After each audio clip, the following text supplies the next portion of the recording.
We know that in Judaism we wish people to live till 120. Why 120?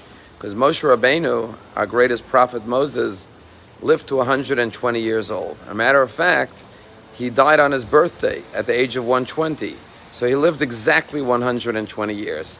And today is the 7th of Adar, which is Moshe Rabbeinu's birthday and the day of his passing. They tell a story about a fellow who opens up the New York Times and he sees his name in the obituary section. Calls the New York Times, he says, there's a terrible mistake. You need to print a correction. And the editor of the New York Times says, well, we don't write corrections.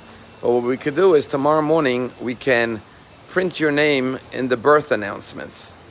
The Jewish people have many times narrowly escaped death. The nations of the world often were prepared to write our obituary, thinking that this is surely the end of the Jewish people.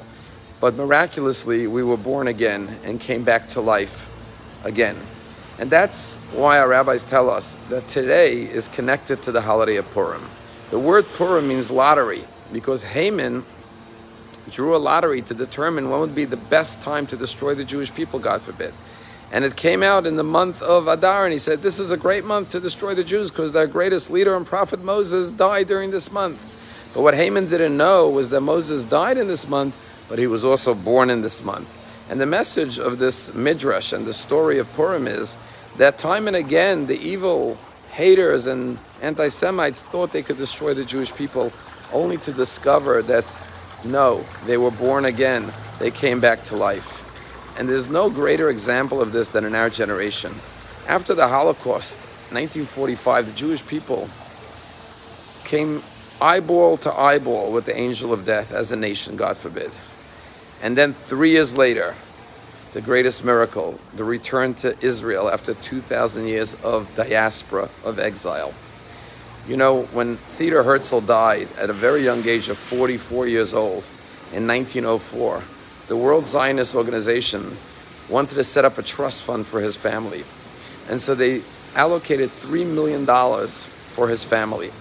And they searched with the best financial advisors for the most secure investment for this $3 million for Herzl's family. And they concluded that the most secure investment was the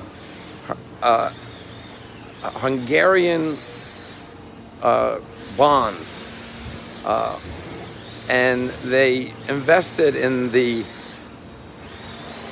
Austrian-Hungarian bonds, $3 million. Well, 8 years later, the Austrian-Hungarian government collapsed, and all of those $3 million worth of bonds were worthless. They lost every penny. Now, the Jewish National Fund was established 3 years before Theodor Herzl died. Had they given those $3 million and invested it with bonds of the Jewish National Fund, that money would not only be secure, but be very, very valuable today. Unfortunately, we have to have more faith in our own destiny as Jews and realize that we should never count ourselves out and make the mistake of the nations of the world, because in reality, we have an eternal nature to our existence that lives on and is, like Moshe Rabbeinu, reborn in every generation.